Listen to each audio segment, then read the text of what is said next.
Today on entitled Parents. Parents forbade me from getting a haircut my whole childhood. I got my hair cut as an adult and my mom judged me for it. I was forced to have very long hair. I was told it was because my mother said her mother forced her to keep her hair short, and she said it traumatized her. I honestly felt like Rapunzel with my long-ass blonde hair and not being allowed to change it. I told my mom when I was a teenager that I was sick of my long hair and I wanted a change.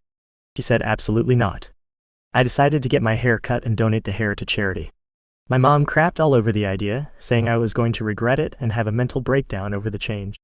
I was an adult, but I didn't have enough money for a car, so I needed a ride. I asked my mom for a ride and my mom refused. So I got my dad to drive me.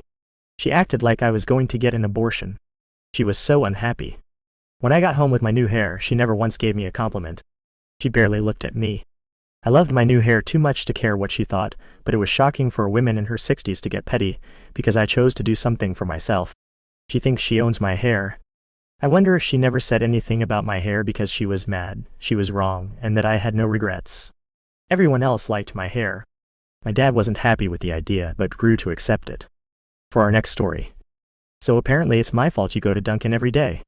First, let me say I am honored that I have this much power in my coworker's life. I had no idea, and apparently I am using this power for evil instead of good. Story time. Coworker is extremely behind on bills because her college-age daughter uses her credit card and she racked up thousands in food-related charges in under one semester, over $5,000. Coworker still gave her the card the next semester because she couldn't have the daughter walk to the dining hall and have food she didn't like, but was the food she already paid for, and didn't want to cook in the kitchen even though she paid for a weekly grocery delivery from the grocery store. But you know I'm not a parent, so maybe I don't understand. Anyways, coworker is looking to save money. I grab coffee daily from the lunchroom. Basically it's hot water that I add my own stuff to, coffee and creamer. Well, herein lies the problem. Coworker keeps forgetting to buy the coffee she needs. I am not sharing my expensive coffee with her. I draw the line. By forget I mean she runs to the grocery store almost daily because needs cereal the day they run out of the one they like, instead of eating the other one in the house. Again, not a mother, so maybe this is normal. But if I tried that with my mother, I would not have eaten cereal. So instead of using Amazon like a normal human being, she needs to grab Dunkin' every morning. Now to the part where I am costing her money. We have free coffee downstairs. And free cream. But again, it's downstairs. This coworker walks by it every morning. When she does remember to bring coffee, she forgets to grab the cream and messages me saying she's too tired and doesn't know what she's going to do. The thing is, I have cream at my desk. My cream is not the same as downstairs. You see guys, I buy my cream in flavors in the single-serve variety. In larger quantities because I'm horrible at remembering to buy it, so I stock up. Theoretically, I have extra. The guilting text came daily for weeks. But never outright asking. I always say, hey, just grab some downstairs. She told me that because she doesn't have cream, she now just stops at Dunkin' every morning. So because I won't share my $50 worth of cream, she's now telling me she goes to Dunkin', which she can't afford. I can see where the daughter gets it from. Let's dive into our next story. My dad is claiming I'm keeping his granddaughter from him. I have a beautiful 2.5-month-old baby. My dad started fighting with me because I refused to leave her alone with him until he shows me he can take care of her, change diaper, feed from bottle, warm up breast milk, etc. We had a huge fight. There was yelling, and when I told him the next day that I can't do this anymore because it's preventing me from caring for my baby properly, he complained that I am putting her over my relationships with him, So I told him she is more important, and I will talk to him when she doesn't need me 24/7 and blocked him. My mom came over a few times the next week and eventually asked if she can come over with my dad so he can see her. I said yes. He came over, threw a fit that she's asleep, and left. The next day I was at my parents' house with her while my dad was at work. I was downstairs in the living room with her when he came back home early. My mom offered him to wash his hands and hold her, something we also fought over, and he just stopped angrily upstairs, and when mom went to talk to him, he apparently wanted her to bring my baby to him without me. I obviously refused, because she's so small and I don't trust him even with mom's supervision, and he is now claiming I am keeping her away from him. To be honest, maybe I should. Edit. I require anyone and everyone who wants to help with my daughter to show me that they can care for her. Taking care of a baby, especially an infant, has changed so much in the past 10 years, let alone the 30 years since I was that age. All of the other grandparents, my mom and in-laws, were happy to help around and didn't mind having to show me that they can care for her. My dad is the only one who refused and was insulted by it.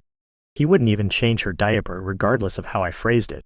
If he won't show me he can care for her while I'm away for an hour, then I can't trust him. Additionally, in this specific case, he insisted that I stay out of the room while he holds her, which is just a very strange request. I wasn't keeping her away from him. He was welcome to hold her under my supervision. He just refused to have me there, so I didn't let him hold her. On to the next story.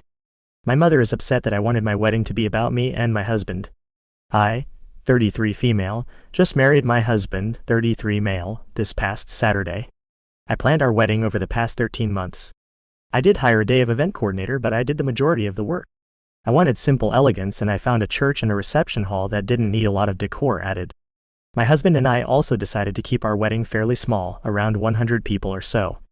I should mention my parents gave me a decent lump sum of cash, not overly crazy or small, to spend on my wedding as I see fit.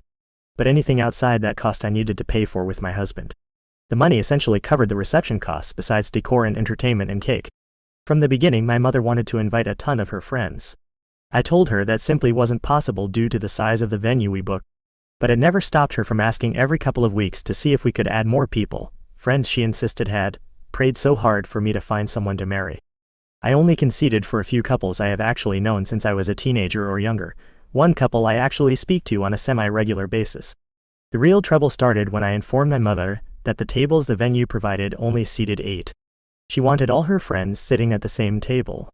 She insisted for her, my father, my sister, her brother-in-law, my grandparents, and 3 of their couple friends needed to all sit together, claiming she didn't want anyone feeling snubbed about not being at the right table. I warned her months ago when I took her on a tour of my reception venue that this was not possible. And she started getting frustrated and asking for larger tables or different tables to try and fit a large amount of people at one table. The venue could not do larger tables. At the time, I hadn't even sent out invitations, and I kept telling her that it wasn't the place or time to freak out about sitting arrangements.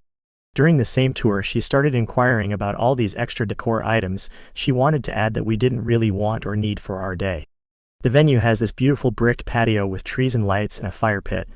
It was just extra work. I knew that was going to be reliant on me or my coordinator had to follow through on since my mother often suffers from headaches, and I knew she was going to be busy with her sister and brother-in-law and any other family members. When I expressed my concerns and mentioned that invitations were not sent and that I didn't want all the extra decor, I received a very stern and angry remark. "This isn't just about you, OP, this is a reflection on me and your father." Over the next several months, my mother insisted on several unnecessary DIY decor for the outdoors.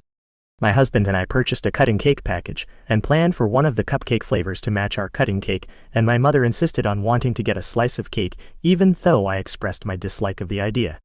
And both of my parents insisted on all their friends at their table, and I told them I would do my best to sit everyone they wanted to talk to close their table. However, that wasn't good enough, and I had to just make it happen. I didn't make it happen. I sat people close together and I informed them as such. Wedding week arrived, and of course I ended up having to fix up the extra decor last minute. In addition, day of my wedding, I found out at dinner my parents moved their friends to their table despite sitting literally right next to them at an adjacent table. And today my husband and I discovered a quarter of our cutting cake gone. We only took one slice to share between us at the reception.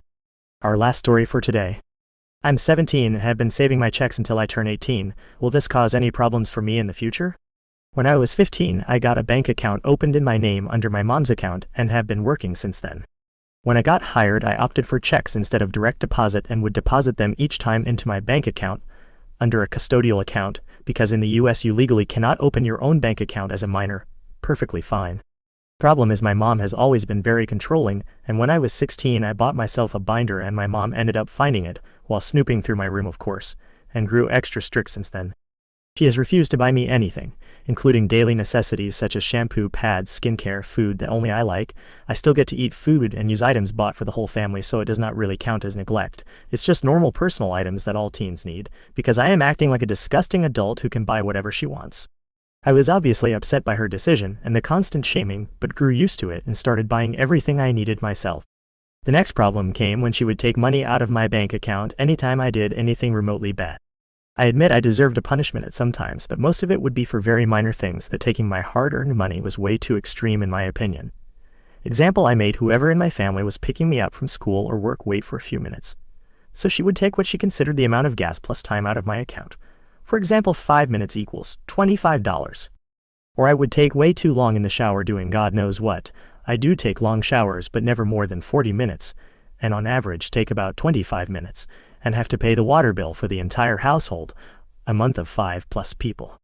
Another completely BS reason to me is if I did not respond to her texts right away or update her where I was at when I was out of the house, she would take $1 for every minute I was out of contact. For context, I often work doubles or go to school, then work and ride the bus to and from work and school nearly all the time. While it would annoy me to reply to her spam texts after she confiscated all my devices, for the same reason she won't buy me anything, I would do so, but the issue is that my dad stopped paying for my phone plan over half a year ago, and so I have no service and am constantly having to connect to any public Wi-Fi in order to send iCloud messages or FaceTime calls and update my location on Life 360. In the summer of 2023, I stopped depositing my checks into my checking account so that I could continue to save the rest of the money I get from working to move out. Fortunately, I work in a chain restaurant and there is an online website where I can see every one of the payslips from the time I was hired. This way, I have been keeping track of my undeposited money and know that I won't forget any paychecks when I am ready to deposit. My question is, will not depositing all my checks cause me any issues once I turn 18? I know that all the money is still legally in my name or towards the checking account, but the checks themselves expire after 160 days. When I somehow ask for them to get reissued, will there be any penalties I have to pay for the various amounts of checks I will need again? Also, if it is okay for me to continue to save them until I turn 18, how would I even go about asking for new checks when the time comes? I guess I would have to speak to my manager about it, but I don't know how to bring it up without mentioning my family issues. Another question is, once I open a new bank account solely under my name, is there any way I could get the checks that are directed towards my custodial account, under my mom's, into my new bank account? Would I just have to deposit them into my custodial account and then wire the money into my new account the same day? I turn 18 at the end of this year and will have about 38 undeposited checks by the time I am able to open my own bank account. I've already considered going straight to the bank to get my checks cashed out, but that leaves an activity on the bank statements. And I know my mom is constantly monitoring my account as she questions whenever I buy something. For example, a charge of $28 from Amazon. What did you get from Amazon? What did you get from Amazon? Let me see the order. Getting a bank account under my dad's name is out of the question. He's an absent father who has not paid child support for the past 8 years and complains when he has to buy me food when I see him once a month. He would see my account balance and say I could get it myself if I asked him for anything necessary in the future, like help towards school payments. Also, in case any of you might think this is just because we are short on money or I should help my mom out with bills. We are a low-income family, but my mom has saved up money for years and is definitely not short on it. I know she has a CD account with 60,000 plus in it, and she has a boyfriend who pays for luxurious gifts and trips for her. And those are all the stories we have for today. See you tomorrow.